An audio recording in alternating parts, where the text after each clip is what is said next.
He snarled as he was swung around multiple times around the roof before Naruto pile drove him into the roof's surface. Holy, Tamao said in disbelief as she stared at her soon-to-be mate. Eiko had the same expression that the mermaid did as well. Kurumu, though not as surprised, still couldn't help but stare in wonderment at the abilities of her blonde friend. Is it done? Kurumu asked. They waited patiently as the dust and debris died down. Snap, snap, snap, they all heard as they stared in. Jin was bleeding slightly as he cut his way through the ninja wire binding him. You, Jin panted out. What the hell are you? He demanded. Naruto looked confused before pointing to himself. Me? He asked. I'm not really anyone special. He said smiling. But she's sure something else. Naruto said as he pointed over towards Moka and Sukune, who was holding her rosario within his hand looking slightly confused. Yukai flooded throughout the entire region as Moka's body too began to change. Her hair turned silver and eyes became slitted and red. Jin stared as the girl began her transformation. What is this? He cried out. Red eyes. Could it be? Could she be a vampire? He continued to stare at the girl. Hey. He chuckled, this is Moka-san's true form. Ha ha ha ha. Awesome. Even after transforming, you still are beautiful, Moka Akashiya. I could care less that you are a vampire. I will definitely defeat you and make you my woman. He cried out as he lunged for the girl. Don't mess around with me. Moka growled before Jin grinned and disappeared in a flash, causing the vampire's eyes to widen as she punched thin air. What are you fighting, way over there for? She heard Jin laugh out as he appeared on the other side of the roof. What incredible speed! Kurumu cried out. If a vampire's power is strength, then a werewolf's power is speed. And the strength of the moonlight also increases my speed. He said as he was about to take off once again. Really? A voice from behind Jin causing his eyes to widen once again. You're fast? But not that fast. Do you really have to talk about yourself so much? Jin growled as he saw the blonde once again lying on his back. How did? He growled out. Everyone else gawked. How did he get all the way over there? Tamao asked. Eiko was only grinning. What a fine mate he would make to the clan. Moka raised her eyebrows slightly before frowning slightly. The blonde enigma hadn't shown this kind of speed before. Get off. Jin growled as he threw the blonde off of him before zipping off in a blur. Moka's eyes narrowed. He's moving so fast I can't even see him. She thought, so this is the power of a werewolf. Her eyes widened when she also saw flashes of yellow going around the entire area. What is this? She asked, trying to figure out what the hell was going on. She then felt a hand land on her shoulder. She jerked as she turned and saw that it was the blonde behind her. As much as I would like to kick the shit out of this perv. Naruto grinned. I think it would be better if you had the honors of doing it. Seeing as he is the reason why your other self was in such distress. Moka's eyes narrowed. How? She asked before Naruto smirked. Everyone blinked as both Moka and Naruto vanished in thin air. Boom. Everyone jumped as they whipped their heads over only to see that Moka had heel-kicked Jin's head into the concrete rooftop, creating a crater underneath the werewolf. Few teeth could be seen lying around the crater along with the wolf's blood. Weakling, Moka scoffed. Did you really think someone like yourself was fit to be with me? Know your place. If you're going to make a pass at me, you had better prepare your body first. Moka said before glancing over to Naruto. Naruto smiled before the girl started walking over his direction, with probably not the happiest face in the world on her face. Once again the girl grabbed Naruto by the collar and lifted him up. That technique, Moka said, staring into the blue eyes of Naruto. That was no speed technique that you used. More of a teleportation. Naruto nodded before he got out of the girl's grasp and headed towards the downed lichen. Naruto bent over and reached in the back pocket of the beast, revealing the strange bladed kunai that Naruto had given to her other self. This is the reason for that. Naruto said, grinning. Where this little baby goes, so can I. It acts as a homing beacon for me and I can instantly appear there. Naruto smiled as the blade. This is my father's legacy. He said. Moka raised an eyebrow. This was the first time that she had heard anything of his past. As interested as she was in this, she had other matters she wanted to address first. Huh? Naruto got out before once again he found her hand covering his mouth before being slammed into the nearest wall. What are you doing? Cried out Tamao and Kurumu. Eiko kept silent as she watched everything unfold. Back off. Moka glared at the two girls, causing them to halt in their tracks. There was really nothing that either of them could do, as this inner Moka was on an entirely different playing field than themselves. She then turned back towards the blonde, whose eyes were once again wide in confusion. I believe I said last time that I would have my answers then next time we met. She smirked. Well, guess what? I want those answers now. She let the boy's mouth go as her other hand punched directly next to his head, creating a crater against the wall. Now, human, she said, how is it that you can do these things that you can do? No ordinary human can do things such as this, so what is your story?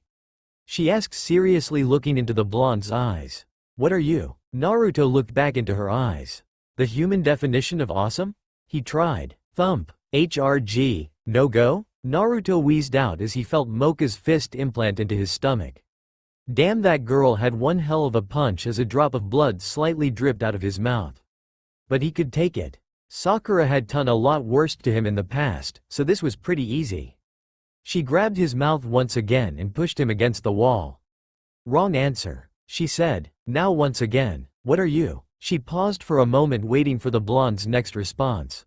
He's a ninja, Moka heard Eiko say while Naruto widened his eyes before narrowing them at the girl.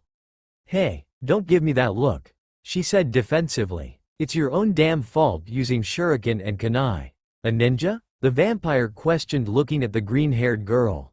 And how do you know this? She asked. Eiko just shrugged her shoulders. Cause I'm one too, she replied. Though, I've never heard of a human shinobi as strong as Naruto-kun. But many of our techniques, it seems they're the same. She explained. I'm surprised that he is able to do a few of them, because there are ninjutsu that do require Yukai. So I'm not sure how he is able to do that. But, he is a shinobi regardless. Moka nodded her head as everyone else registered the explanation that was given. Moka dropped Naruto to the floor. Now, she started, was that so hard? She asked sweetly, playfully patting his face. I do not know why you choose to keep this information to yourself, she said, and there is no way, shinobi or not, a human can do the things that you can do. She said. She had heard of the infamous assassins of the dark. She even had the chance to encounter a few in her life, and none of them had shown even remotely the amount of power that the blonde had displayed before her. But, I suppose those questions can be saved for another day, she said as she turned around. She sniffed the air before looking down at her hand, seeing a small amount of Naruto's blood in her palm. She stared at it for a second before grinning. But, I suppose there is something that can be done to forgive your insolence, she said as she turned around, grabbing the blonde again, lifting him in the air as she brought her mouth close to his neck. Oi, oi, Naruto cried out as she held him steady. Shut up. Food should not speak, she said before she sunk her fangs into the blonde's neck. The rest of the group's eyes widened and a few cries from the girls rang out as they saw the vampire start eating his blood. The thick red fluid was bitter as she continued to, but eventually the substance became sweet and delicious. She greedily ate harder on the blonde's neck, causing him to cry out in slight pain. She had never had anything like this before. She couldn't stop herself from continually drinking from this boy. The more that she consumed of the blonde's blood, the more her body craved it. She could feel herself getting aroused from the substance as she felt herself start to become wet. She moaned as her hands then began to roam across the blonde's muscular body. She unconsciously started to rub her voluptuous body against the struggling blonde. Naruto, on the other hand, could feel his head begin to become hazy as the amount of blood that the gorgeous vampire was intaking. Moka-chan? He mumbled as his face began to pale and his body began to weaken. That's enough. He heard a cry as water drenched the both of them. Moka hissed violently as she jumped back and snarled at the mermaid who was responsible for not only getting her wet, but taking her meal away from her. What are you doing, you sea parasite? She growled as she flexed her fists. Tamao's glare did not falter as she pointed to Naruto. You went too far, she said, just look at him. Any more blood and you would have killed him, she growled out. Moka looked over to Naruto, who was now lying on the ground looking almost deathly white. She mumbled a few curses as she berated herself for getting too enthralled in the blonde. She couldn't help it though. Even now she could still taste the sweet and delicate blood of the blonde, and her body was craving even more of the liquid. She could feel her own arousal and her body craving more of the blonde. She sniffed the air as she smelt her own hormonal fluids, causing her to turn around swiftly and snatch the Rosario from Sukune. Whatever. She mumbled, the next time he and I meet, I will get more answers from him. She said before she put on the rosario, reverting back to the bubbly pink-haired Moka. She fell as Sukune cried out, catching her. Tamao sighed. That damn girl, she said as she rubbed her temples. I don't think that she's ever going to change. Kurumu muttered. Definitely like this Moka a lot better though. Tamao nodded her head in agreement. Now to take care of Naruto, she said as she turned around only to find that there was no Naruto on the ground. Or anywhere to be found for that matter. Where'd he go? She cried out, panicking. Oh, Sukune piped in. Eiko-san said that she was going to take him to the infirmary for some sort of specialized treatment. I don't really know what that means, but she looked really excited to take him there if you ask me. Sukune hummed to himself. Tamao and Kurumu blinked for a moment before a dark aura of Yukai could be felt radiating off of the two of them. Sukune gulped as he took a step backwards, hanging onto Moka. Kurumu-chan, Tamao said eerily calmly. Tamao-chan? Kurumu said in the same voice before the both of them lit off like a rocket heading for the infirmary. Sukune breathed a sigh of relief as the girls vanished. Good luck with that, Naruto, he said before his readjusted Moka and started heading for the infirmary himself. Days later. NYA. I'm sorry about everything that has happened. Shizuka-sensei apologized to her club members. Earlier that day, the newspaper club had finished distributing out their first edition of the school's newspaper that they worked on. Headliner stating the truth of who the true peeper was and that Sukune was the scapegoat for Jin's entire operation. As a result of the fact and for the other disturbances that were manufactured because of the event, Jyn had been suspended from the school for 2 weeks and his title in the newspaper club was stripped from him as well. Naruto had recovered basically the next day from his little blood donation. Though, there were many questions pertaining to him being a shinobi by his friends. Since the cat was already out of the bag, he just admitted to the fact and left it as that. It was amusing to see Sukune's reaction though. The fact that his best friend was a mysterious assassin that fought in the dark. Naruto did notice that Moka had a hard time being around the blonde for any length of time. In fact, the girl had hardly muttered a single word to the blonde since the incident. Every time that he would talk to her, her face would turn bright red and she would run off saying that she had something that she needed to get done. Well, because of this small little incident, Shusuke said, we now currently have a seat open for the president of the club. Everyone looked around as they wondered who would be the new president. Fortunately, a new transfer student has come to our academy recently who was the president of her school's newspaper club as well. Shizuka smiled. I spoke with her briefly and she has agreed to lend us her experience and join the club. You may come in now, she called out. The door opened and walked another busty green-haired girl wearing their school's uniform. She walked briskly as she took a seat on the teacher's desk, sitting in a provocative pose, showing off her black-laced panties to the person in front of her, who was inadvertently Naruto. She giggled as she saw the blonde's reaction as he tried desperately to find somewhere else to look, causing all of the girls there to growl slightly at this girl. My name is Morrigan Ainsland, she cooed to the blonde in front of her. Both Moka's and Kurumu's eyes narrowed as they heard this girl speak. They had never met her. But there was something off with this new girl. Morrigan stroked one of Naruto's whiskered cheeks gently, causing him to shudder slightly. I think that we can become great friends, Nay? She winked at the blonde before he was taken up into the busts of both Eiko and Tamao. Hands off, hussy, Eiko said. He's ours, Tamao stated, causing Morrigan to smirk. Oh really? She said softly before both Eiko and Tamao were pulled off by an angry-looking Moka and Kurumu. He's not yours either, Moka declared. We're not going to hand off our friend to just any whore, Kurumu declared. This started the major catfight that occurred between the girls, where clawing, name-calling, and clothes-ripping proceeded in front of both Naruto and Sukune, who both just sighed. Ramen? Naruto asked as he held up a steaming bowl of ramen in front of Sukune's face. Man, how do you always have these things steaming hot? He asked as he took the bowl before sitting down and watching the fight run its course. Naruto shrugged. I'm a ninja, he said plainly, taking a bite of ramen. You know, sneaky like. Sukune just shook his head in disbelief, smiling. Shizuka-sensei on the other hand was fretting over the massive fight that had occurred between her students. Both Naruto and Sukune sighed as they ate their ramen, slightly amused at the display that the girls were giving them.